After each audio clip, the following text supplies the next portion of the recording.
Naja utama jelajah jiwa SME, Unify Business, rakan digital pilihan anda.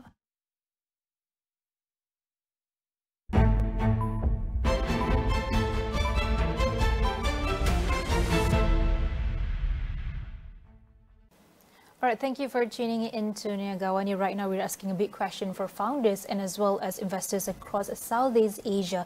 So how do you build a global-ready, fundable startup and at the same time without getting lost in the artificial intelligence or AI hype?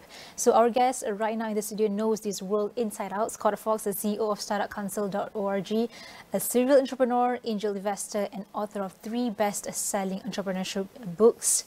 So he mentors founders worldwide on fundraising, also strategy, AI adoption, and US expansion. So thank you, Scott. Thank you for joining us, and great to have you. How are you? Thank you, Nabilah. That's lovely, and thank you for having me here. It's great to be here. Amazing, amazing. So before we dive in, you've worked with founders globally. So what's the most encouraging trend that you're seeing right now?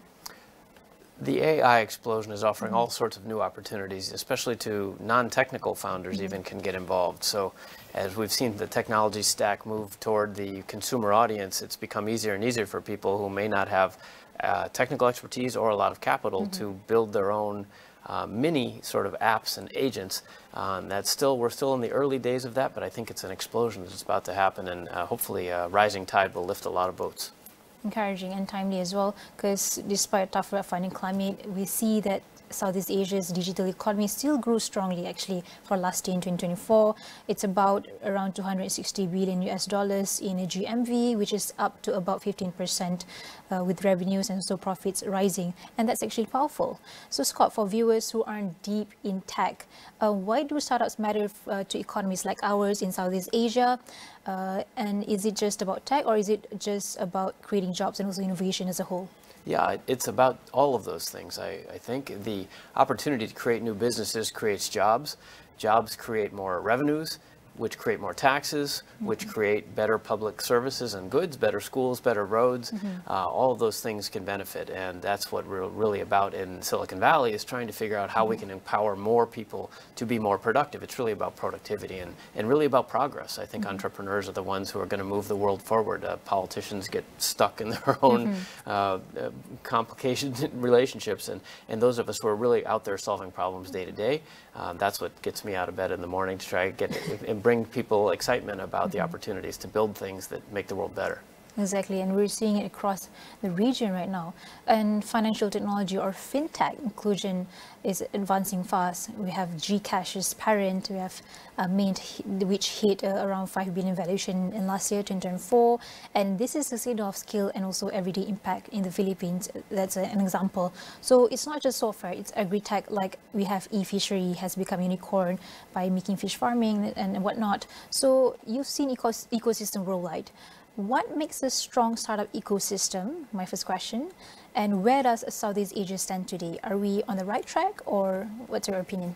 Well, I think an ecosystem is really a collection of players, obviously, right, as the name implies. So the way we look at it at Startup Council is you've got the founders, of course, then you've got the investors, and most people kind of stop there. But the whole world of service providers, the lawyers, the banks, the accountants, the coding shops, the IT shops, those are important. And then you've got the NGOs and the universities and the nonprofits. All of those have to work together.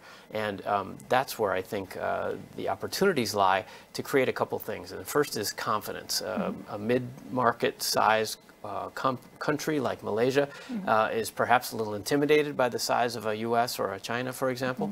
But that doesn't mean that there aren't opportunities that can be solved by local people. Building up that confidence through the ecosystem and having some exits will then feed the capital back in and create a reinvestment cycle. And that's what really we've seen in Silicon Valley, which has been so exciting.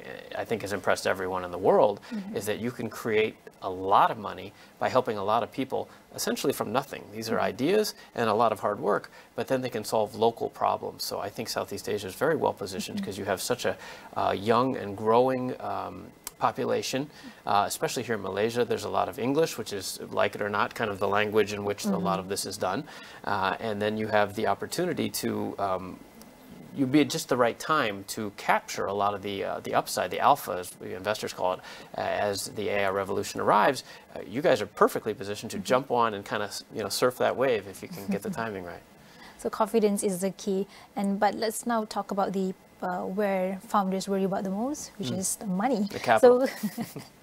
So, Scott, what's the reality of raising capital right now for founders outside Silicon Valley? And what's the reality of raising capital today? Is it harder now with the global economy, uncertainties? Yes, I think it is harder. There's certainly in the software world, which is mostly my expertise, most of the oxygen in the room has been taken by the artificial intelligence revolution, right? A lot of capital going that way. So what does that leave for the rest of the companies? And then what does that leave for the rest of the world? If you're not building an LLM, if you're not set up to compete with OpenAI, what's left for you? Well, a lot, right? I mean, the media loves to cover certain aspects, and there's a lot of money happening there. But the opportunities in real life are still here. The things that you see in your daily life in Penang or in Johor Bahru or wherever you live, those are still problems that need to be solved, that have customers waiting for you to solve them. And that might be individual consumer customers, or it might be businesses, or it might be regional customers, especially if you can figure out some innovation here in Malaysia that you can then scale regionally. I think the opportunities are there. Yes, it's challenging, but it's always challenging. Money does not grow on trees, ever. I was there during the first web boom. My first company, I raised venture capital in 1997. And that was when they said, oh, money was so easy. It was never easy, right? There are times when it is easier, but here's a fact, and this is, you mentioned my books, I'm writing another book about raising money, and here's the fact. The fact is that you are not a statistic. You are a single dot, a single sample, and it doesn't matter what the market's doing. If you are ready to go and build that company, then you need to find a way. That's your job. You're an entrepreneur. So get after it. Go, right? Call me. We'll figure it out, right? We need to be aggressive and ambitious about these things, because if it were easy, nobody's going to invest in you, because they don't want people that do it the easy way. We need people that have grit and are going to find success and bring it home and make everybody better and rich. So funding is selective and not gone, and not easy as well. Yeah. So that's right. let's put a situation here. If I'm a founder, how do I actually stand out when check sizes are bigger but deals are fewer? What's your opinion on that? Yeah, that's interesting. So yes, check sizes are bigger and deals are fewer. I think of it as a ladder. So you're going to have to start you're going to have to start at the bottom, and generally that's F&F, friends and family, and you need to find people that are going to trust and believe in you. And even if they don't understand the technology, this is probably friends and family, because they know you. They know Nabilah. She's smart. She's got this beautiful idea. I don't really understand it, but we like her. We're going to go for it. And they may have a little, they may have a lot, whatever, but that's how you get started. The next step is the angels. At least in the United States, we have a ladder. Friends and family, then angel investors, then venture capital firms, and then hopefully you get acquired and go public in really big numbers, right?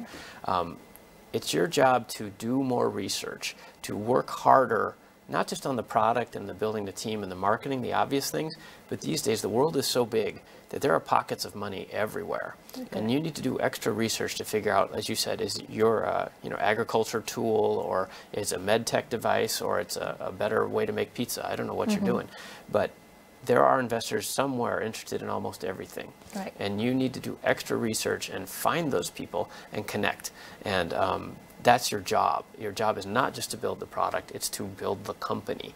And that's a slightly wider lens that a lot of founders miss. And a lot of the founders get frustrated because I do office hours on YouTube.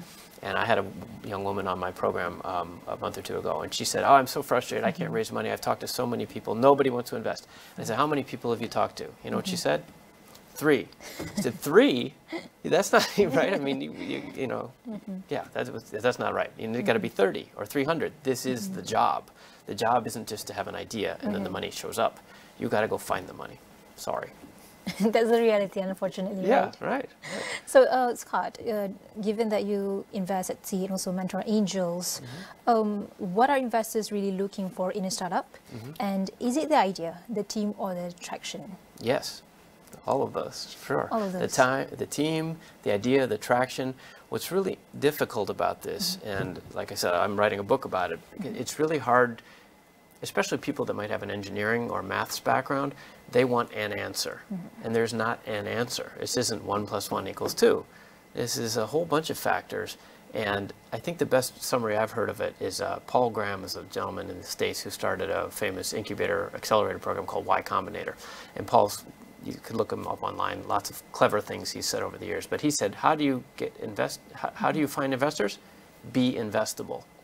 And what that means is you walk in the room and you start talking, and it makes me think, if I give this person $1, they're going to give me back 10. And so that's all those things. It's a vision, it's the team around them, which shows not just that they can build stuff, but that that leader can recruit other people to the vision. It's a capital structure, meaning how much you're going to sell this, what is it, what does it cost to make, how much you're going to sell it for, and then how much do you make, and then how often does that repeat. We need all those things all at the same time, and in different sectors and times in the market, the emphasis may be on different parts of that, but that's why this is hard. You need to be able to do all those things. Let's take another situation as well. Like, if I'm a pre-venue, what's one practical step this week that actually helped me to move toward investability? Sure, that's a great question, Nabilah. So in the States, we call that traction, meaning your company has to demonstrate movement toward revenue. So the best traction, of course, is a bunch of revenue, right? You have a lot of sales. Great, that makes it easier. Certainly, you might just be able to get a bank loan then. You don't have to give up a piece of your company in exchange for equity. One of the concepts in my new book is MVT, minimum viable traction. What can you show us? Anything. Because the problem is, so many entrepreneurs come and they have a brilliant idea, and it may be amazing. They may have the cure for cancer. But if they haven't convinced even a single other person that that's a good idea, why would we believe you? Right? Okay, so maybe your mom invested. Okay, that's two, but that doesn't count, right? You have to go out and engage with customers. So minimum viable traction is the idea that even if you have no revenue and you don't even have a product yet, what can you do to give me some numbers? Investors, we eat numbers. If you don't feed us numbers, we starve. So what can you do? Well, I talked to 10 customers. In fact, I talked to 100 customers, and 50% of them said no way. Okay, so I went and I updated my message, and we tweaked the product a little, and we made it blue instead of green, and I talked to another 100 customers. And this time, 73% were interested. Okay, that's starting to give me the numbers that show a pattern, and I want to see a momentum, and I want to see that you're the kind of person that can adapt and react to that customer input and pivot to capitalize on it. And then, of course, if you throw real money at it, you can say, well, we spent $10,000, maybe it's on Facebook ads, and we tested the reaction, and we got this kind of reaction. Those are small steps you can show long before you actually have customers paying you money, just to show that somebody other than you and your mom cares. And that is how we minimize risk, and that's what I call minimum viable traction. Did that answer the question? Yes, definitely. Okay. I like the MVT technique, minimum viable traction. But many founders also ask about US investors at the same time, where for non-US founders who want US backers, for example, what's misunderstood about the process that you can actually tell them? I'm sorry? What's misunderstood about the process? Misunderstood about the process. Well, if you want to raise money in the United States, unfortunately, we can't invest directly in Malaysia. Well, it's not that we can't, it's not illegal. It's just that the tax structures in the United States are so favorable for onshore investments that I can't, or I won't, right? So if you were trying to raise money from the US, you need to do, it's not simple, but it's clear. There's a U.S. corporate entity. You need to start a Delaware C corporation. So a C corp is just a legal structure, just like you have corporations here, right? But there's a certain kind of corporation in the U.S. state of Delaware. And we have 50 different states, so you can't just pick a random one. It has to be Delaware and a C corp. And then you move your company to be a subsidiary of that C corp, and then Americans can invest, because now it's onshore, and that is the way that leads to New York and an initial public offering and big money for everybody. So that's a process that is very clear and understood, and the reason for that is that there used to be a lot of conflict of choices, but now the entire industry uses that one, and it means that it's cheaper for you because all the lawyers use the same documentation based on this Delaware standard. So that might be helpful for your viewers who didn't know that. So just got to make sure the structure is right. So then will the network be right as well. So now let's move on the big buzzword which every founder asks about, artificial intelligence, AI, of course. So let's be frank, Scott, is AI more opportunity or more hype for startups right now? Yeah, some of both, isn't it? There's lots of hype. I think the interesting part of AI right now, especially if you're just getting started and you don't have $1 billion to start a competitor to OpenAI, is the next level. So I think AI 1.0 is ending, and we're now entering AI 2.0. So just as in the internet, Web 1.0 was a lot of infrastructure build and a lot of money, and the stock market went way up and all this stuff, but then it crashed, and a lot of those companies faded away. But what was left, and this is the typical venture capital model, right? 9 out of 10 fail, but a couple go to the moon. Out of that came Amazon.com and PayPal and eBay and Facebook and all these platforms which have still survived. I think that's what's happening here. So you're going to see the AI 1.0, the LLMs, pick which ones you like, Cloud or Perplexity or OpenAI, whichever ones. It's an oligopoly, essentially. There's going to be 4 or 5 or 8 of those, and they're going to run everything. So you and I can't compete, right? We just don't have the money. Who has the capital to compete like that? That's nation state level capital. So what do? You build on top of those. You use those as distribution platforms and as ingredients to the cake you're baking, I guess. And you focus on what can you do? Just like your phone used to be empty when you got a new phone, and then what'd you do? You add a bunch of apps. You have specific use cases, that problems you want to solve.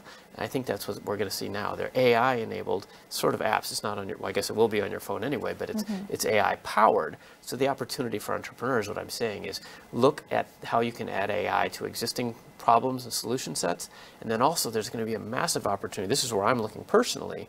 I've only made one AI investment so far, but it's in kind of this space, is take all these tools, they're going to be more expensive because there are fewer providers. When there's only 5 LLMs, the prices are going to go up. So there's going to be a big opportunity in creating services for orchestration and optimization and productivity improvement to helping other people do those better and faster. And then once people can make them better and faster, they'll get easier to use, and then you can build consumer apps on top of that. So this is what we call the application layer. That's AI 2.0, I think. Like you mentioned, we're moving towards AI 2.0, but the concern now is for non-technical founders on a budget. For example, do you have any opinion or any cases that AI can actually deploy this quarter, that they have no big team and no big spend? So any advices for them? It's hard, right? If I had that answer, I might be off doing it myself. But the real opportunity, of course, is this vibe coding you hear about. And people, you can spin up things and try to build things yourself with low code and no code environments. So yes, I think there are opportunities there. I don't have a specific suggestion about what to do. But I think what's interesting is I think we're kind of back. For a while, everybody was trying to build these global platforms. And now we're kind of back to where we were, say, in the late 90s, early 2000s. You have the platforms, the AI 1.0, the LLMs, and you can build on top of those. So what applications are you going to find? And that you can do with a much smaller budget and a much smaller team. And with AI being useful for non-technical people, you might be able to build it yourself. What you could do today with $100,000 would have cost us $10 million back in the 90s, right? Because all of this stuff is getting more modular and more user-friendly. And I would encourage everybody who's interested in this to at least be using ChatGPT and these tools in your daily life. Learn the language as it grows. Don't come in later and then suddenly try to learn when it's already established. It'll be too late. So that's why I think Southeast Asia has a big advantage here, because you have a younger population and a lot of ambition and intelligence, and you could grow with this market and be some of the winners.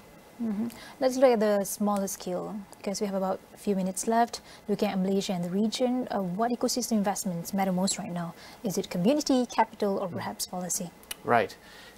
This is one of my favorite topics. So my next book is about how to raise money, and then the next book is about ecosystems. So I think the ecosystems are the most important part of all of this.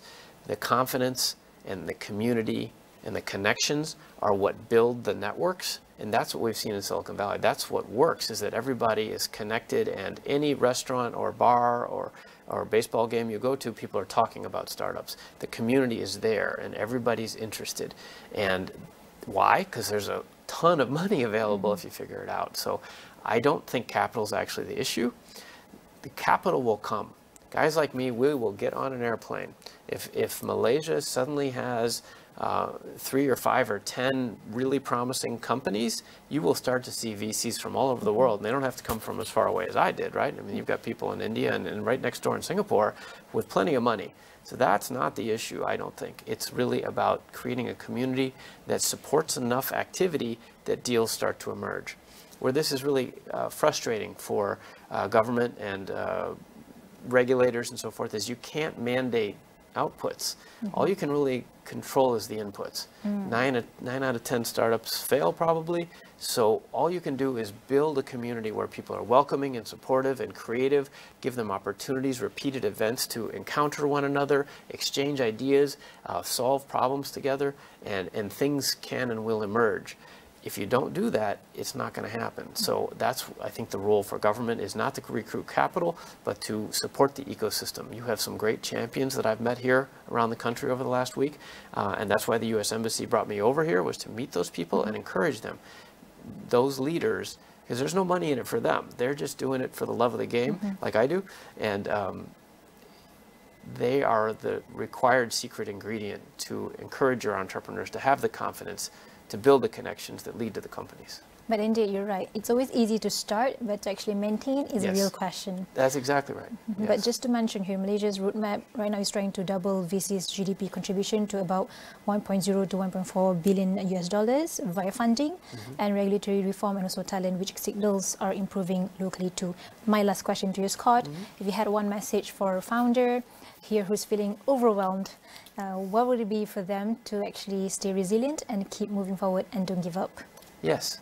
Well, I would get involved. The best thing you can do is go out. You can't grow if you don't go. Like, go to events, go meet those people, build that network. Mental health is an important part of the entrepreneurship game, as it is everywhere. You need to have friends who understand this. Your parents may be sympathetic, but they probably don't know what you're talking about. You need to get out and find peers and build those teams. So I would go and grow. And one of the cool things these days is you can do that online as well. At startupcouncil.org, which is the group that community service group I run, I think we have the only calendar in the world that only shows events for founders that are all virtual. And the reason I did that is because I wanted founders from anywhere, from Brazil or Bahrain or here, to be able to meet online and share those ideas and build those relationships, because you need that safety net, because you're going to fail. That's the fact, right? You're probably going to fail. I've failed a bunch of times. And if you don't fail, you're not learning. Correct. And you need somebody there to help pick you back up and keep going and kind of remix the cake batter, or whatever the metaphor is, and try again. I would focus on the community, and participation is the way forward. So there's a saying that fall 8 times, get back up 8 times as well. Yeah, that's right. Exactly right. Yeah, all right. So Scott, thank you so much for sharing your insights and your time. It's clear that while startup journey is challenging, there are real opportunities for founders who are prepared and connected. So for more resources, you can actually check out Scott's work at startupcouncil.org and his YouTube channels for free startup advice. And stay tuned for more conversations after this. Niaga AWANI will go for a short break. We'll be right back.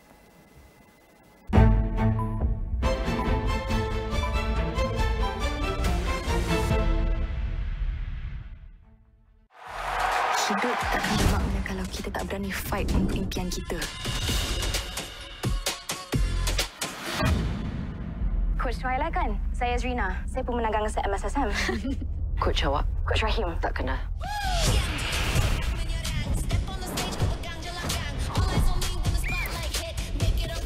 Jangan sebab awak tak ready. Reputasi saya yang hancur. Kenapa Mama tak bagi Yancy teruskan? Sebab Mama tahu awak takkan berjaya lah. Kecil sangat ke Yancy ada impian sendiri? Kalau Abah ada, semua ni takkan jadilah. Yang kuat je boleh survive. Yang lembik, kena faham. Just sit back and kau memang dah melapar kan? Kau tak kenapa, Diorang dah bukan lagi manusia. This is totally wrong. Saya masih lagi berkuasa di sini. Generasi Perfect 10. Stream episod terbaru eksklusif on demand dan 9 malam di Astro. Ada yang perdebatan bahawa GST perlu dikembalikan semula kerana ada yang mempertikaikan bahawa SST itu tidak efektif. Isu buruh kanak-kanak bukan sahaja dalam bentuk fizikal tetapi juga bentuk moden yang lebih licik dan juga terselindung. Kita tengok buruh kanak-kanak dan ada juga buruh paksa kanak-kanak. Kumpulan FB dikenali sebagai grup budak-budak sekolah rendah yang didakwa menyebarkan gambar remaja perempuan tidak senonoh telah pun ditutup. When the superpowers move, the ground shifts. Power isn't just about might anymore. It's about narratives, networks, negotiation. We go beyond the noise to deliver laser-focused analysis on how power moves and what it means for the world. This is AWANI International, reporting the shifts in power affairs shaping the world.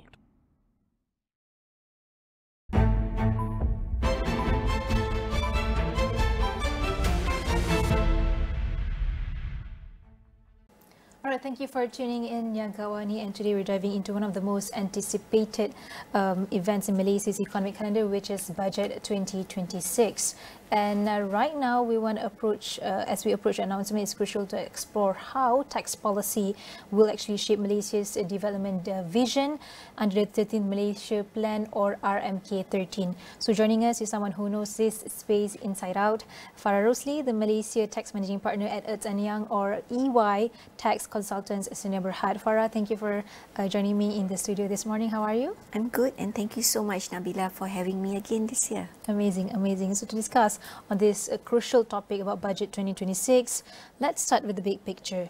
We know that 13th Malaysia Plan, or RMK13, puts equity, sustainability and also growth side by side. So do you actually think Malaysia's current tax philosophy is clear about which of these goals it wants to prioritize, please? Thank you, Nabilah. I think that's a very good question. The 13th Malaysia Plan indeed emphasise on equity, sustainability, as well as social inclusion, and those are its core goals. And within those core goals, it doesn't just focus on economic growth, but it also looks at environmental sustainability. Everybody's talking about green practices and all that. Governance, and that is very important, because having good governance will mean it will actually ensure a good check and balance, as well as social inclusiveness. And we are talking about social, there is the thing about jurang in terms of the social equity as well. And when we inject tax into it, all these three elements, sustainability, governance, as well as social inclusion, is all interrelated to tax policies. And let me break that into those three components, those three categories. And if I can start with growth, economic growth is very important, and business growth is also very important, because without good growth in businesses, and we have discussed this many times, taxes is only collected when there's profits, and when there's no profit, there is no tax to be collected. So it's not just the economic growth overall or generally, but it's also about making sure that industries can grow and can prosper as well. And the emphasis on economic growth, competitiveness is also very important, because we are now in a global economy, not just domestically, where we need to be we need to have healthy competition, but it's also important for Malaysia as a region to be able to ensure then that our business and our industries are able to compete in the regional and also in the global arena. The second part, I would say, would be sustainability, and this is a favorite topic where people are always talking about green practices, and that is also, like what I've mentioned earlier, the cornerstone for the 13th Malaysia Plan, and it calls for a tax system that supports environmental friendly practices. So there are green incentives that has been mentioned, and that is actually a sweetener, where if businesses are actually doing good green practices, they are given incentives, and everybody loves incentives, Nabilah. But if they don't, then there is also the stake approach, where there are taxes that potentially will be introduced. Budget 2024, Budget 2025 did mention that the introduction of carbon tax will be made in 2026. So let's wait and see.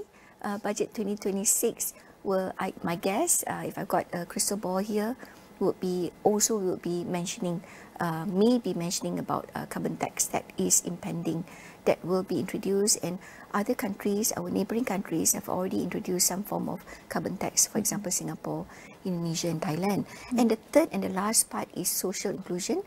And again, tying back to the 13th Malaysia Plan, where one of the core area is social inclusion, equity is a key word here when we link it back to tax, because when we talk about taxation, it must be equitable, it must be fair.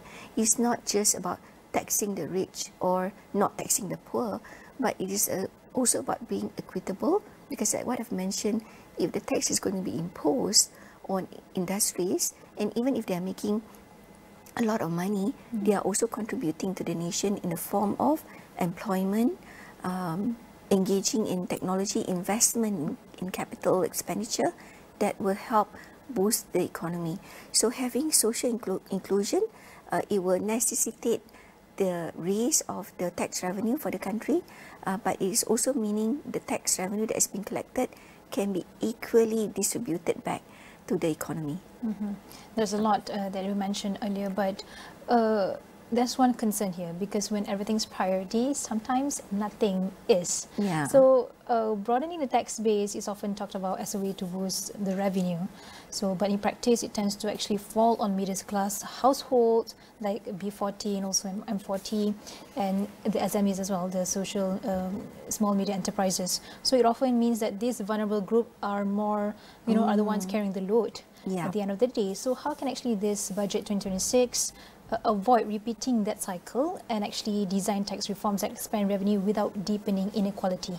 That is very important, because again we talk about taxation being equitable, being fair, and it's not about taxing for the sake of taxing, but it must be a fair system, and so that at the end of the day, when people pay tax, they don't grumble, they are not unhappy. In fact, people are happy because they know they are paying taxes for the benefit of the country and also for the development of the country. So that is the principle, and hopefully as a country, Malaysia will get there, where when people talk about taxes, people are not grumbling or making too much noise. And you mentioned, Nabilah, the concept of broadening the tax base, and this is often associated to the need to increase the government revenue by expanding the pool of taxpayers, because otherwise the burden of paying taxes is lying in a smaller pool of people. So meaning, in a way, a smaller group of taxpayers are actually subsidizing the rest of the country. And like what I say, you don't want to kill the goose that lays the golden egg, right? Because these are the taxpayers, and capital or people or investors are mobile. If they don't invest here in Malaysia, they can invest elsewhere, right? There are options. So at the same time, when we talk about broadening the tax base, it's also about making sure that there is no disproportionate between and putting more burden on the middle class income or putting more burden on the low income people. And as we know, because of our tax system, the lower income people are not necessarily in the tax bracket because they are not in the jurang pembayar cukai. So they are not paying taxes, so they are in a way not burdened. They are excluded altogether. But the main point here, the main issue here is the middle class income, because there's always the talk about the middle class income trap, right? And these are the group of people that are actually being looked into this cycle where they continue to end up not being able to get out of the middle class income, and therefore the coin word being trapped in that category. So a few principles that we can look at in terms of ensuring that we continue to expand our tax base. One is having a progressive taxation, which means that we are taxing the high income people, not in a way as like people say punishment. Again, it's a concept of equitable. The more income you make, the more tax you pay, which is fair, right? And we also have a taxation regime where if you are at a higher tax bracket for individuals, you're already paying at a higher tax rate, 30%, if you are above 1 million or 2 million ringgit of chargeable income. When you are at a lower income earning or what they call chargeable income, you end up paying at a graduated lower rate, 3, 5, 15%. So the progressive taxation is actually helping us in actually ensuring then that there is social inclusion and there's fair taxing of the taxpayers.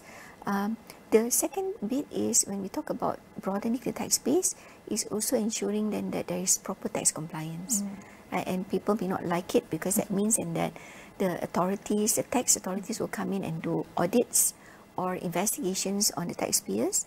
But I think it is necessary, it's important to make sure there's check and balance, And this will mean then that if there is any tax not being paid or being missed, and hopefully it's not because of non-compliance, but it maybe it's because of certain errors and mistakes that can be corrected through compliance, and therefore more taxes can be collected to ensure then that the tax base is being broadened.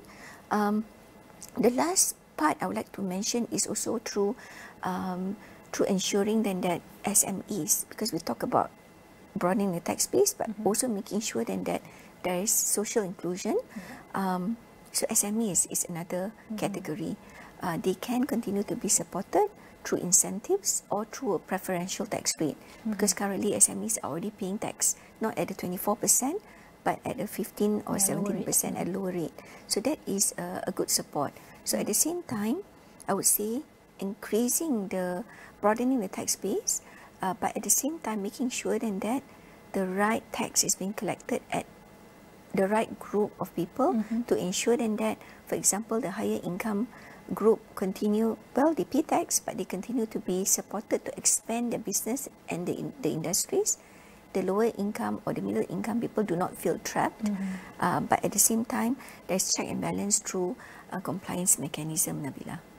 Amazing. That's a long explanation, but very insightful to listeners and viewers.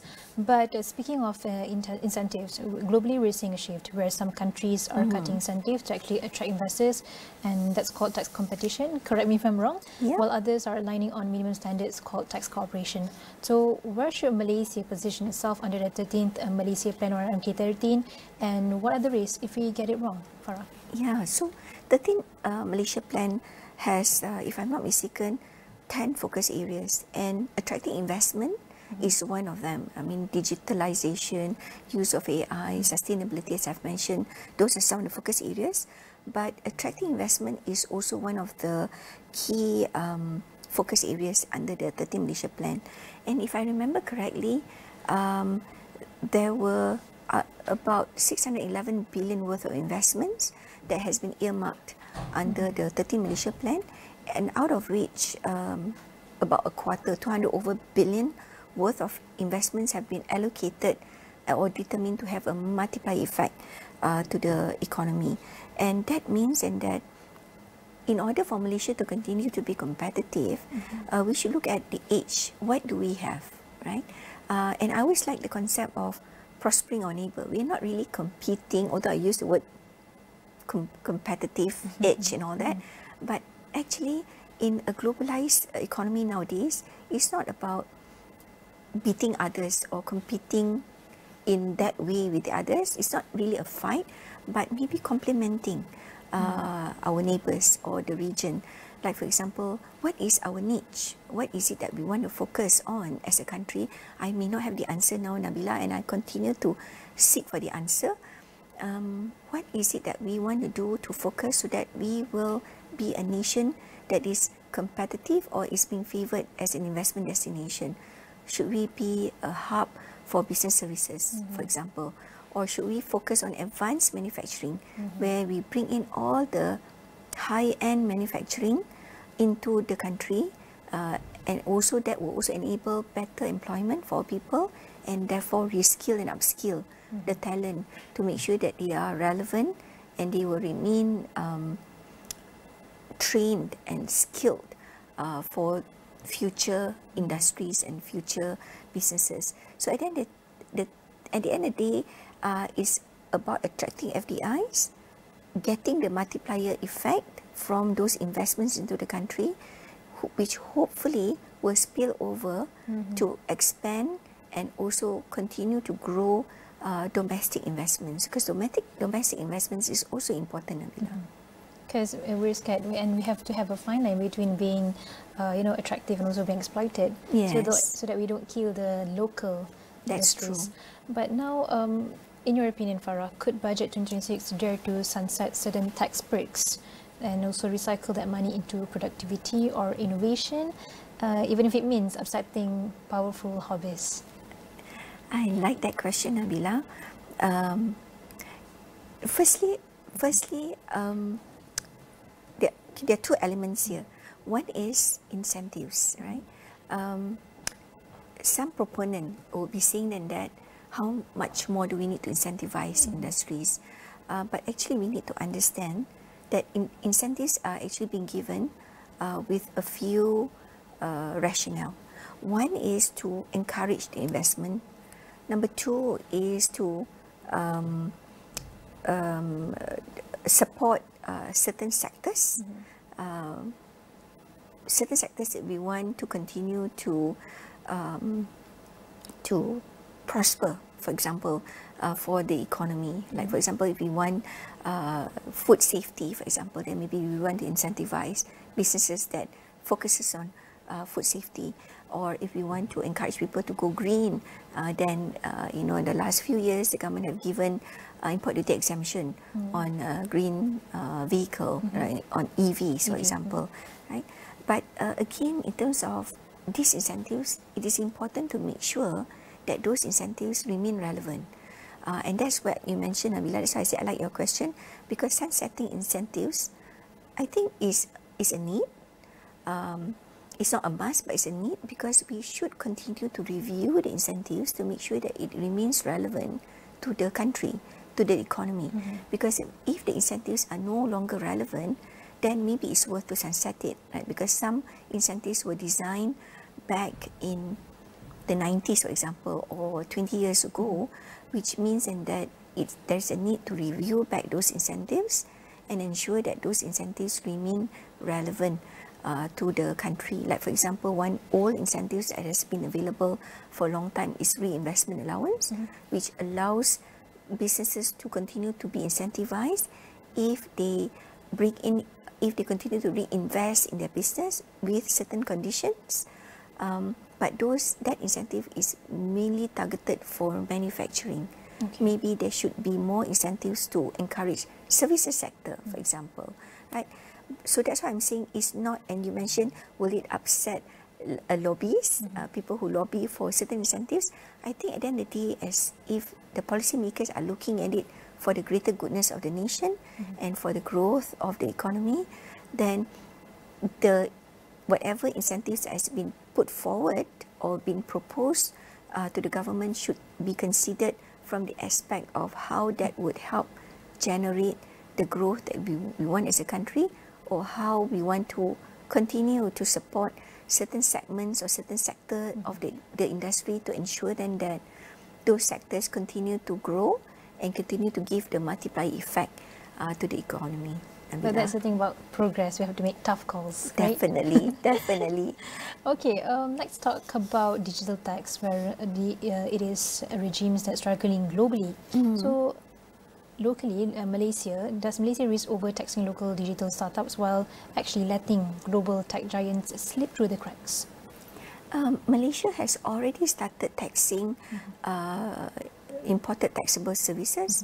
And I think there's a good balance where if there are imported digital services, and this has been done many years ago. If I'm not mistaken, it was in 2020 that Malaysia started to impose tax on imported digital services. And I don't see any disparity there in terms of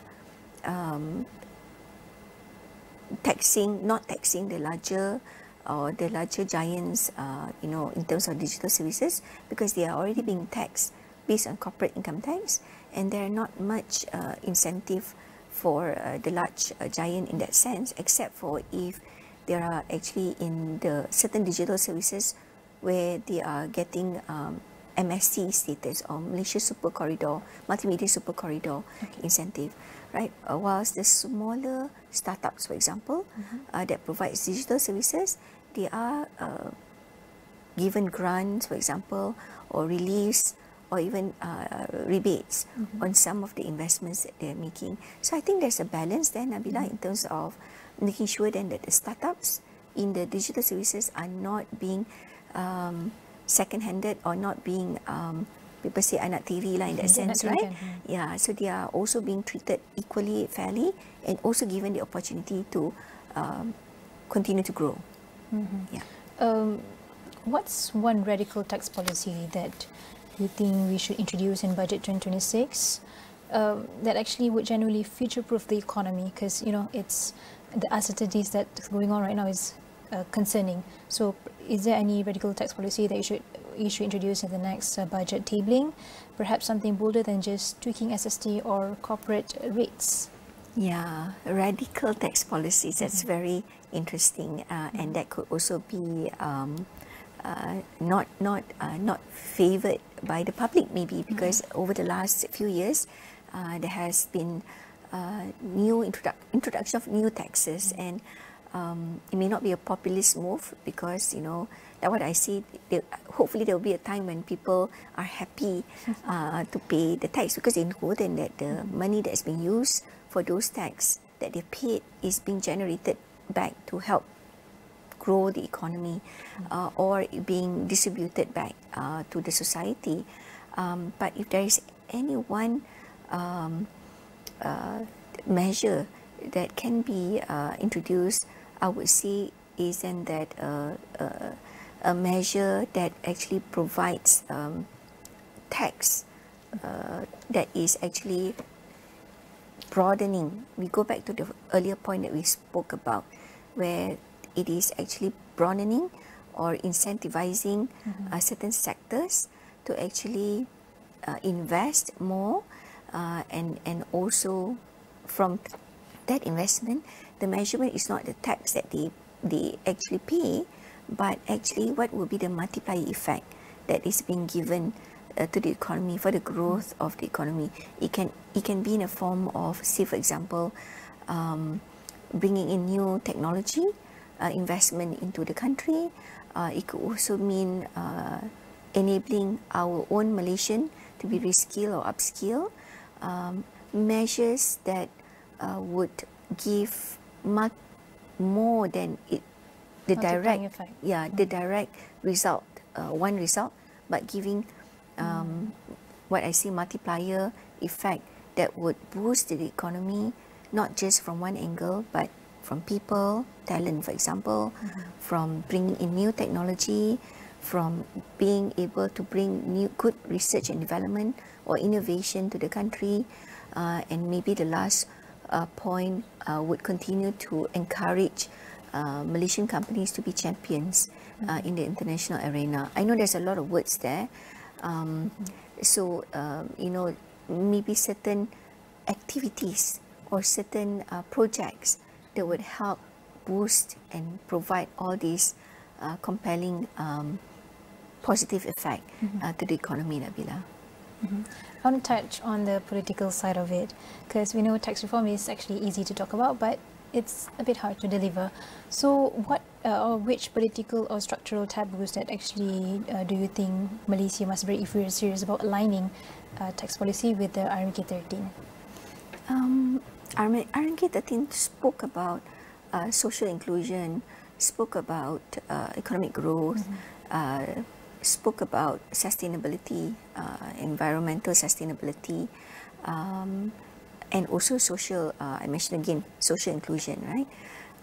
So if you were looking at tax reform or tax policy, I think one of, if I need to choose one, I would say then that I was actually toying between social inclusion, or should it be investments, but I would probably settle with investments, Nabilah, because again, I'm saying then that the investments, bringing the right investments would allow the country to be able to benefit, multi-pronged benefit to the country, in the sense and that the investment will allow our people to be employed, us, the country, to be able to get higher per capita income, for example, and we've been talking about that for decades already, in terms of increasing the per capita income of Malaysian, and I would say then that we need to break away from the situation where introducing new taxes would mean getting more revenue for the country. Yes, it is correct, but also at the end of the day, what is the real economic growth, or what is it that provides higher generation of economy? The revenue that has been collected from tax needs to be plowed back to continue to generate economy, because otherwise it's just going to be income goes to spend on something, and that spending, if it's a spending that will continue to spur economic growth, I think that will be great.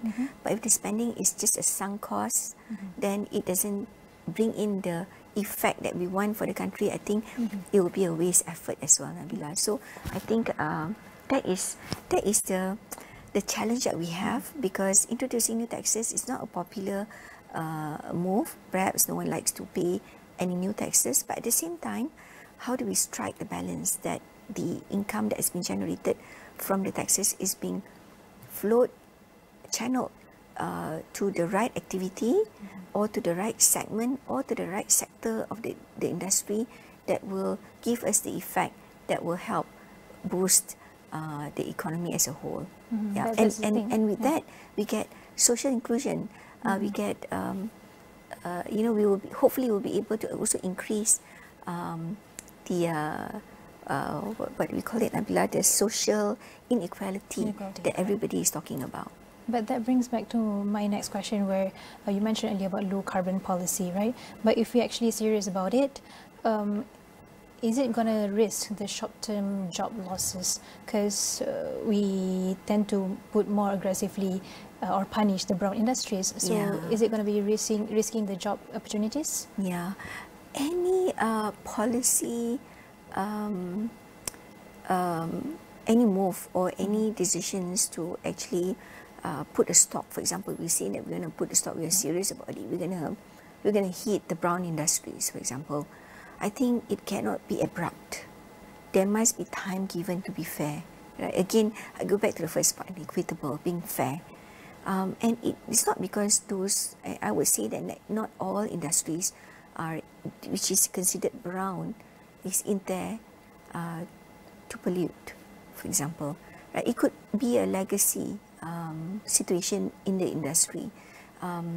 For example, if I say we have a manufacturing plant and they have certain raw materials that is not green, which means then that when they produce the output, the factory produce using raw material that's not green, when they produce the output, the wastages may be polluting the environment, right? I think time should be given to those industries to look at alternative example, right? If like say tomorrow policy says and that, hey, we are going to punish you 1st of October, we are today a certain date, for example on the 1st of October, and say today is the 28th of September. I don't think it's fair, because businesses need time to look at alternatives, right? And maybe if they can actually look at better alternatives, they would be able to actually convert the brown industry to be green, all right, or lesser of a brown industry. So in actually introducing any measures or any changes, it should not be it should not result to a shock to the industry. And that's when you mentioned it could result to businesses closing down, it could result to supply chain being interrupted, and it could also result to reputation to the country, because we are not able to consistently produce because of the policy that's creating shock to the industry, and they are not able to make the changes that is needed because there's no sufficient time given to them, right? So if there is sufficient time given, but of course it's not going to be forever, sufficient time, maybe 3 months, 6 months, 1 year, the business will be able to actually make the necessary changes to ensure then that less pollutant to the environment, and therefore save jobs as well, because then if they are able to continue to sustain, they don't need to actually lay off the workers. And as we all know, these workers also pay taxes, right? So we don't want again any social negative impact to the the society as well, by introducing measures that is too abrupt. All right, so throughout this whole conversation, we can conclude that or it's clear that budget 2026 is not just about numbers. It's actually important where we should prioritize social equity when it comes to the budget tabling on the 10th of October later. So Farah, thank you so much for sharing your insights, and to our viewers, stay tuned and don't go anywhere. We'll be on a short break and we'll be right back.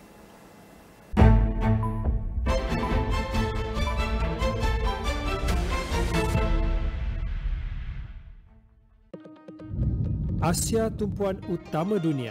Dengan ekonomi yang semakin rancak, pembangunan lestari dan tenaga boleh diperbaharui, apakah pula impak kecerdasan buatan AI dalam perkembangan teknologi dan masa depan pekerjaan?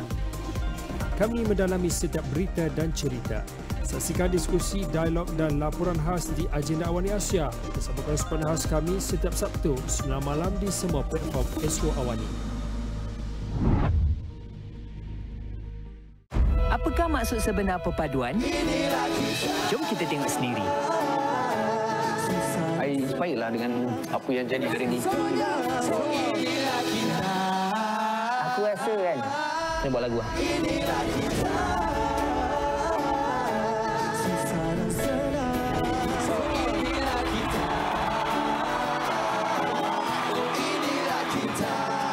Inilah kita sehati bersama. 5 lelaki penghantar makanan didakwa di Mahkamah Magistrate Bangi atas tuduhan membunuh seorang pemandu kereta lelaki dalam satu kejadian. 4 sungai di sekitar kawasan perindustrian Pasir Gudang di Johor termasuk Sungai Kim Kim didapati tercemar dan berada pada tahap yang membimbangkan. Kerajaan sudah mulakan inisiatif untuk menggantikan kenderaan operasinya kepada kenderaan elektrik EV dalam skala kecil terlebih dahulu.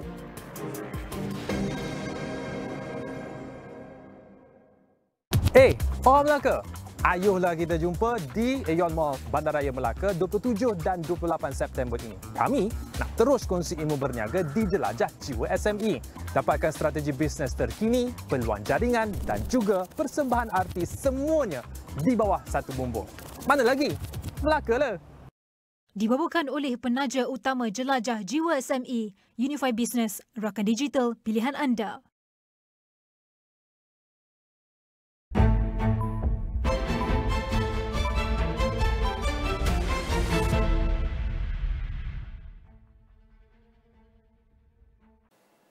Hello and welcome to Niaga Spotlight with me, Tamina Kausji. Niaga Spotlight takes us to the week in economic analysis and future affairs. So basically on this week, we are spotlighting a very recent issue, which was the protests in Indonesia and how it actually impacted markets and sent a little bit of a shockwave across ASEAN. Now, of course, in late August, Indonesia's largest unrest in years erupted over lawmakers' 50 million rupiah monthly housing allowance, about 10 times Jakarta's minimum wage. Now, within days, at least 5 people were killed, 1,240 detained, and losses hit an estimated 50 billion rupiah. Markets also blinked in response. The Jakarta Composite Index slid about 2%. The rupiah weakened by 0.9%, and the Bank of Indonesia did have to intervene. On Niaga Spotlight today, we break down how street anger translated into a market shock, what it means for Malaysia's trade supply chains and investor confidence, and whether or not ASEAN's, Southeast Asia's largest economy, can steady the ship over the last quarter of 2025. Joining me online now is Yohannes Sulaiman, who's Associate Professor with Universitas Jenderal Ahmad Yani, Unjani, Cimahi, Indonesia, and he's also a non-resident fellow at the National Bureau of Asian Research, Seattle, Washington, USA. A very good morning to you, Yohannes. Thank you so much for making time to join us. How are you this morning? Fine, thank you, and thank you very much for inviting me. My pleasure to be here. Absolutely. Johannes, let's dive straight into the topic at hand, beginning with a look at elite privilege and how that can lead to legitimacy risk as well as market risks. Now, to frame the entire issue, the protests, of course, were triggered by lawmakers' 50 million rupiah per month monthly housing allowance, widely framed as being roughly 10 times or so Jakarta's minimum wage. Now, this perhaps serves as an emblem of Jakarta, of elite detachment during a cost of living squeeze. Let's go beyond the outrage, Johannes, and look at how visible privilege can also corrode the state-society compact. Well, as you mentioned, the the allowance, the 50 million allowance is basically what the straw that brings the camel back. In addition, that the parliamentarians also behave badly. One of parliamentary basically openly said that those who criticize the allowance are stupid. Actually, it is like worse than stupid. He said it was goblok, which is like a very, very rude We word. understand that term in Malaysia as well, very well.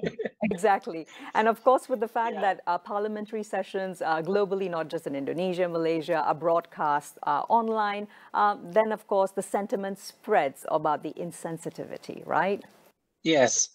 And of course, the fact that just a month before, a couple of regions in Indonesia got shocking news that their tax was increased, their property tax was increased by 1,000%, was causing uproar. Like, hey, we are getting taxed to death here, but you got an increase in allowance, and then you behave ostentatiously. They are wearing all those luxuries, and and then going over the place like Paris, London, and whatever. I mean, they were like basically out of touch. Absolutely. So being this out of touch also, aside from corroding the state-society compact, let's look at how it also then goes forward in raising governance risk premia and also some volatility in equities, FX, even across ASEAN, considering, of course, the size of Indonesia's economy.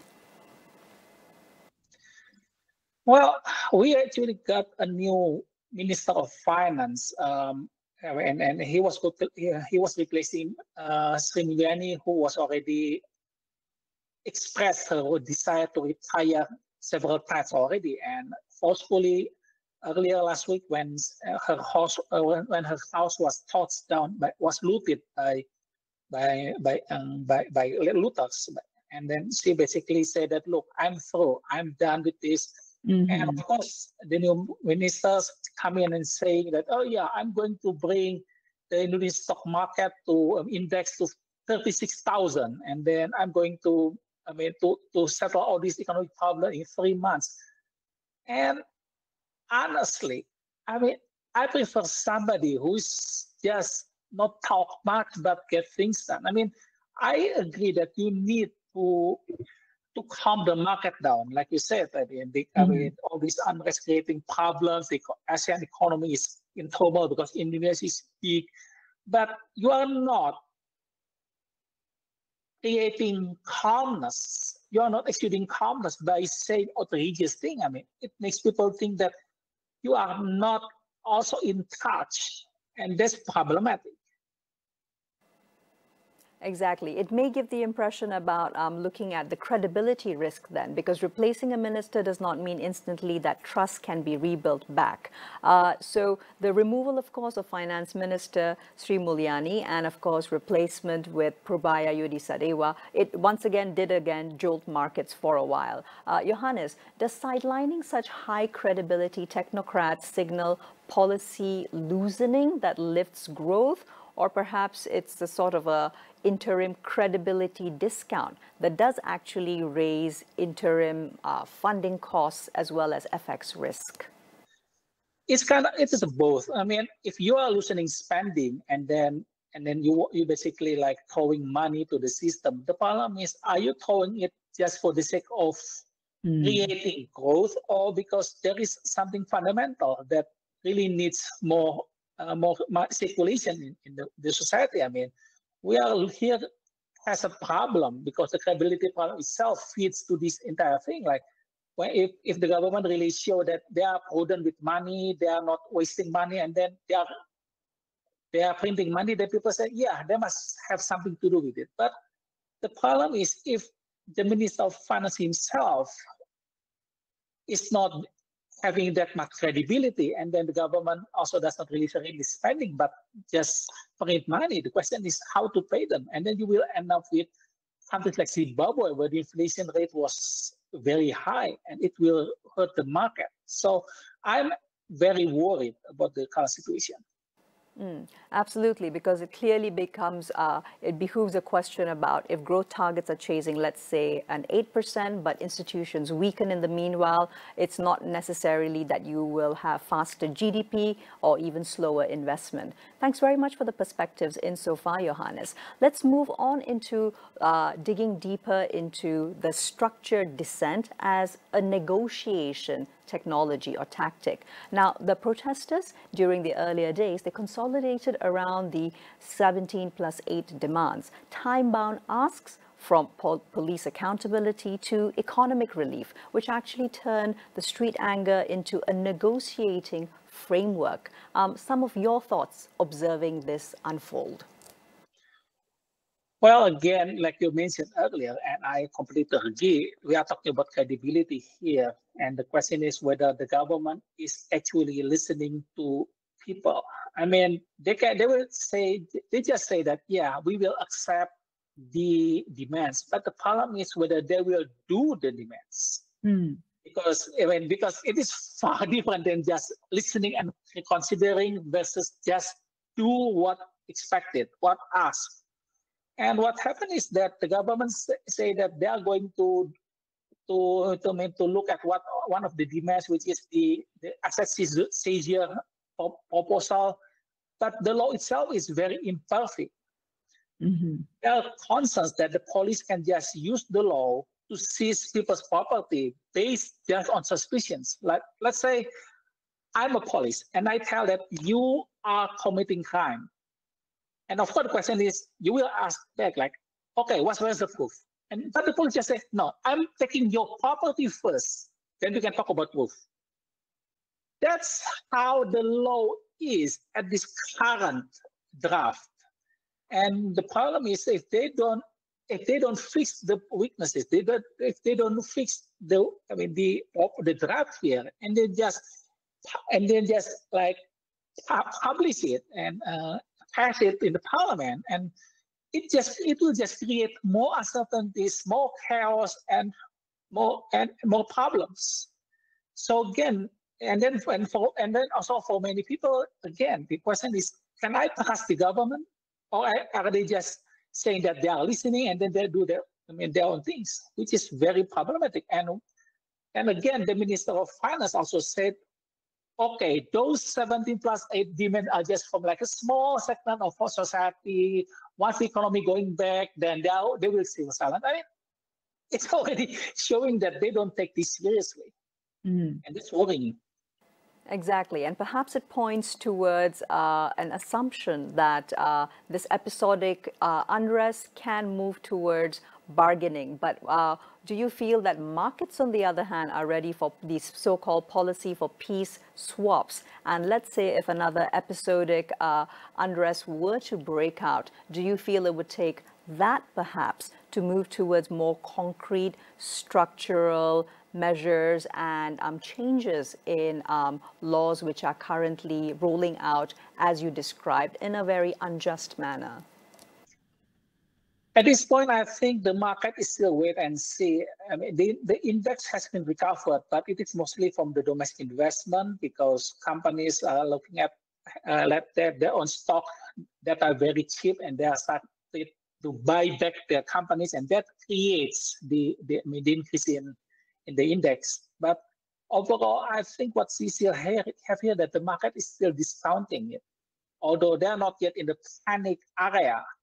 But still, in my opinion, it is very concerning because the market, I don't think that the market really trusts this new, the government will do what it says. I mean, if the market really trusts the government, I think you will see the index just skyrocketed, maybe like 8,000 or 9,000, I don't know.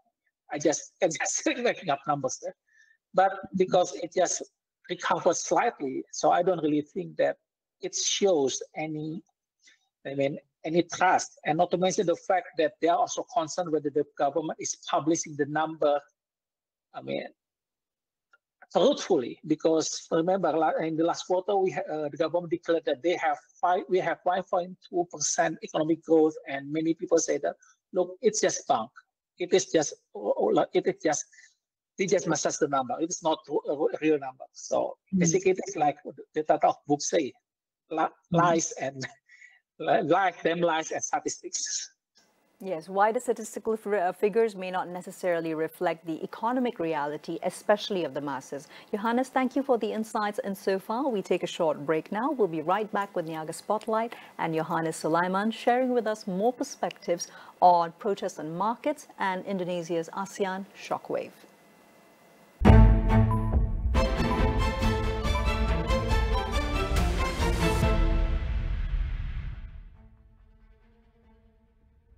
Uniform Tentera Darat Malaysia TADM bagi peserta program latihan khidmat negara tidak seharusnya menjadi isu hangat. Jenayah penipuan pelaburan mencatatkan jumlah kerugian tertinggi pada tahun ini setakat 2 Februari lalu. Kementerian Pendidikan memandang serius isu peningkatan trend penggunaan rokok elektronik. Lembaga Lebuh Raya Malaysia LLM memperluaskan larangan kenderaan berat memasuki lebuh raya pada waktu puncak di beberapa jajaran terpilih di sekitar Lembah Kelam. Lepaslah, kau tu bukan suami aku pun tahu. Rahsia terbongkar. Sebenarnya awak dengan dia tak pernah kahwin? Tak. Habis Ros, siapa ayah dia? Kalau papa kahwin dengan mama, okey tak? Okey.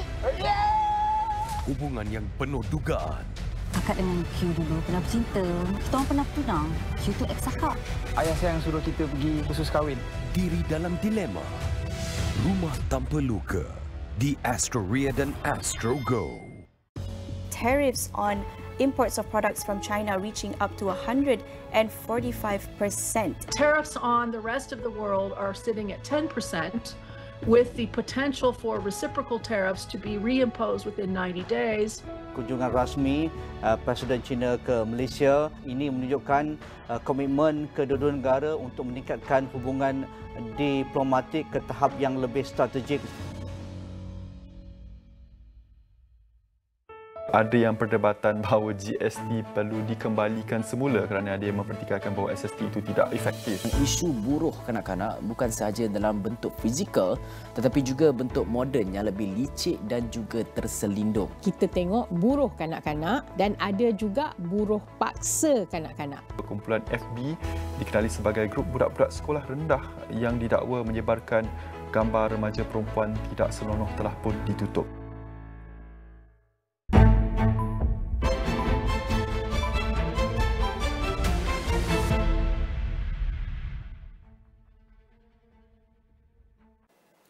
Welcome back. Still with me, Tamina Kauschi, and today on Niaga Spotlight, we're taking a deep dive into looking at protests and markets and, of course, Indonesia's shockwave across ASEAN. Johannes Sulaiman joins me online to continue the discussion. Johannes, now let's zoom in on how the road tragedy evolved into wider economic risk. So to frame it, of course, back on the 28th of August, Afan Kurniawan, 21 years old only, a delivery rider, was killed by a police armoured vehicle near Indonesia's parliament, which is what was the spark for igniting nationwide anger. Now, in the aftermath, of course, close to 1,500 plus arrests, about 55 billion rupiah in damages have also been reported. The Jakarta Composite Index commensurately dropped over 2.2%. The rupiah has weakened about 0.9%, and Bank of Indonesia also did intervene.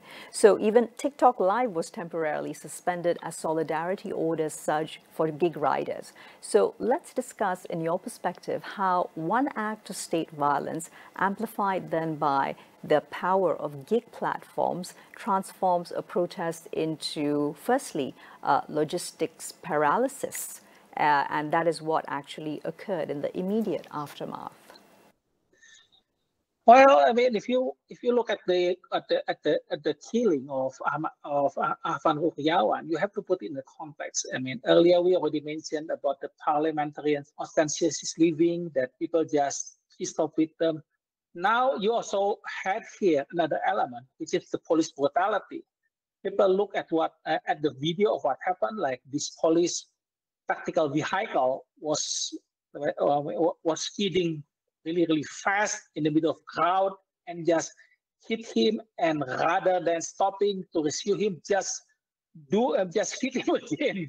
Like, I mean, and people now look at this, I mean, like the parliamentary arrogance, the minister out of touch, and then all this brutality, and bam, you get a very, very volatile mix. And nobody was surprised that the protest erupted bigger the next day. And besides the fact that the president spoke in front of national TV saying that, okay, we regret the killing and we regret the death, and then please calm down. Nobody's listening to him because everybody saw that even his speech didn't really address the root of the problem. He kept saying that there was outside interference. So again, what people look at here is out of touch government. So that's why the protest just exploded, and of course now it's died down because, like we said, the government seems to say that they're going to give concession. They already fired several of the parliamentarians. Actually, the proper word is inactive. They are putting those parliamentarians in inactive positions. So they're basically throwing a bone to the protesters. But the problem is what happened in the long run. If the Minister of Finance here, the new guy, doesn't really show the result, and then by the next year, the economy is going bad again because of the budget problem. One of the biggest component was very expensive programs, and you cannot fund it out of nowhere. You have to get the money somewhere, and I think there will be more economic crisis next year. And even perhaps before next year occurs, there is also the possibility that what we're looking at really is going to be capital flight and exacerbated risk. But I'd like to zoom in quickly on, of course, the populist headlines versus the household realities. Now, after the U-turn on perks, the government, of course, leaned on some symbolic populism means. Example, the free meals, while inflation and living cost stress persisted. And how do such optics fail to reset household expectations? And in your thoughts, what mix of perhaps targeted transfers or any credible reforms would actually help to stabilize sentiments and also markets, perhaps during this immediate last quarter of 2025, Johannes, before we even have to wait for the next year to come and perhaps for conditions to worsen? Let's talk about what targeted actions the government of the day could take now. Well, the problem is if you want to give a targeted subsidies like payment money to the poor, again, the question is where's the money? Because the freelance, the cooperative already taken a huge chunk of the budget. It's already by next year, the freelance program already ate like 10% of the entire budget. And of course, to get all the money for the freelance program, to the other programs, they are cutting back on the government expenses. And the government expenses, in many cases, are actually the stimulus to the economy. And then when you say that, okay, more targeted approach to the poor people, and again, the question is where's the money? Because the money is already gone. And I think, like you said, there was a capital flight. Why? Because the investors look at the numbers and they don't like it. And now the Minister of Finance is saying that, yeah, I'm going to throw more money to the system. Hopefully it will goes better. But I think unless the government start cutting back on the programs, such as the freelance program, I'm not sure economic will go better. I hope I'm wrong. I hope sincerely that I am wrong here. But unless the government cut all those spendings, then there's no way things will go better in the near future because investors don't like what happened today. Fair points over there. And also perhaps as an observation, some earlier tightening and budget reallocations also did stoke resentment in education and health. Then, of course, that led up to the August spark, which lit it. How should perhaps the market, meaning other countries, neighboring Malaysia included, and around ASEAN, read austerity in Indonesia and observe it as a potential vulnerability that might also convert quickly into market shocks? And are there perhaps any early fiscal signs which we should be watching out for collectively? answer the question. I mean, when we talk about austerity, to be honest, I like austerity. I think the government need to cut spending. But the problem is, for what? Are you going to cut the spending in order to create a far more efficient government? Or is the money going to another wasteful program? So I'm not saying that austerity is all bad. Sometimes you need austerity when the state expenses are already way too big and then creating a lot of graft, corruption, and whatever else. So, and the problem is that's not what happened here. It is austerity to fund highly inefficient, highly wasteful, and unclear whether it has any benefit to the program of the program. And that's a problem here. So what other countries should look, in my opinion, then first is whether the government is going to double down on this. They already increased the number for the freelance next year. And the question is, of course, it will overrun. I mean, they already targeted for a lot of money for this year, and they already used all the money by June. And then I saw the budget, and I don't think that the budget for the freelance is realistic because it just costs a lot of money. So that's what I think investors should look at, whether the government is actually increasing the fiscal discipline, whether the government, while saying that they are doing what the market said, but actually adding more waste. And to be honest, I don't see at this point there is a nice trajectory that the Minister of Finance say, yeah, I'm going to throw money, but the problem is I don't know how it will increase the economic growth. Very true indeed. Yes, so much to ponder on, and also perhaps looking at the design whereby which it is rolled out, right? Because cutting social buffers is indeed like perhaps shorting your own domestic stability. It might look like it's cheap or affordable upfront, but costly in spreads a little bit later. I think you make some really distinct points there, which I hope the appropriate policymakers are heeding attention to. It isn't just about wider financial figures and numbers, but whether discerning that the grassroots, wider populations are actually able to not only live hand to mouth, but perhaps have a little bit of buffer to have some dignity in their daily lives. Thank you, Johannes, for the insights insofar.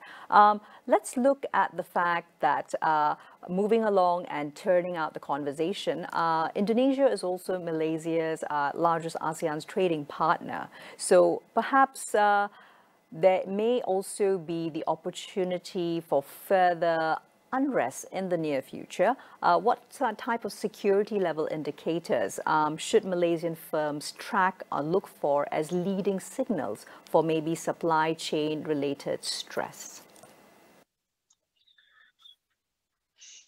Okay. At this point, I mean, what the market should look is whether the government is pursuing, more taxes in the sense like, okay, when I say that more taxes, that means that the government really needs money at this point. The government want to get more money, but the problem is they don't know how. Well, aside of more taxes to the firms. So I think what really will really disturb is now is when the government keep trying to raise more taxes from the already stressed businesses in Indonesia, then it will lead to more business closure. And that will create, as you know, more blockades, and then more unemployment, and then when the government starts cracking down on the students, on the protesters, there were already warnings about that the government may impose civil emergency to handle the protester. But I think that's actually a bad policy because it's kind of showing the government that they are basically closed the door to compromise.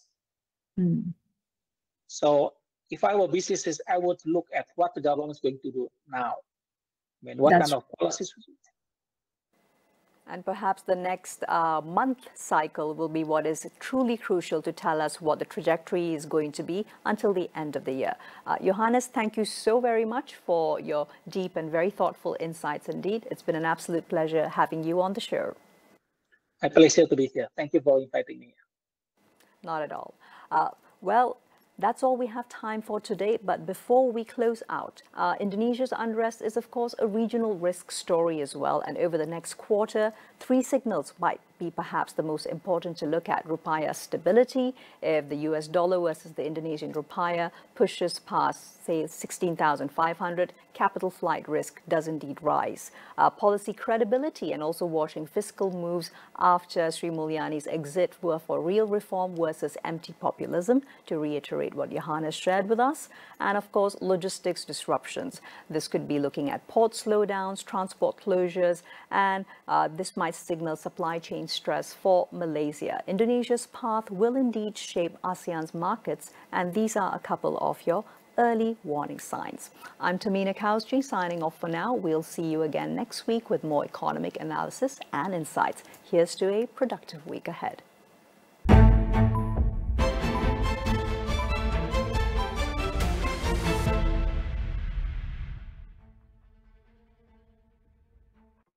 Dibawakan oleh penaja utama jelajah jiwa SME, Unified Business, rakan digital pilihan anda. Di dalam setiap berita yang dibawa, konteks amat penting. Cara kita mendapat berita kian berubah.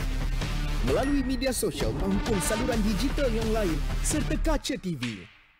Kami sentiasa membawakan yang tergempar dan terkini. Kita buat sesuatu yang berbeza. Berteraskan acuan verifikasi yang diamalkan supaya setiap fakta adalah sahih.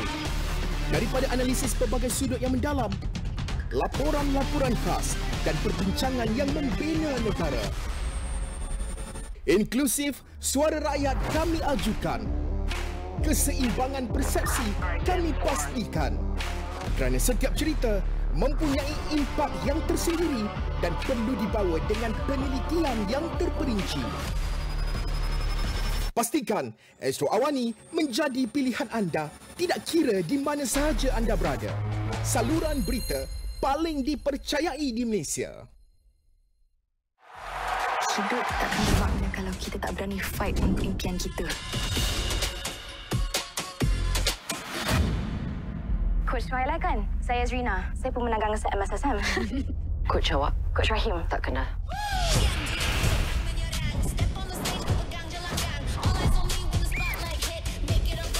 Sedang sebab awak tak ready.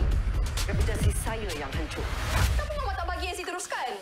Sebab Mama tahu awak takkan berjaya dah. Kecil sangat ke NC ada impian sendiri. Kalau Abah ada, semua ni takkan jadilah. Yang kuat je boleh survive. Yang lembik, kena faham. Just sit back and watch. Kau memang dah melapar, kan? Kau dah melapar, Diorang dah bukan lagi manusia. This is totally wrong. Saya masih lagi berkuasa di sini. Generasi Perfect 10. Stream episod terbaru eksklusif on demand dan 9 malam di Astro. Tok Aman dah makbul.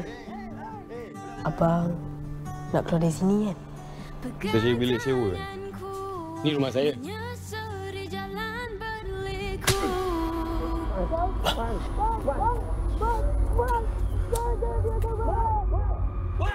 Jangan sentuh anak aku!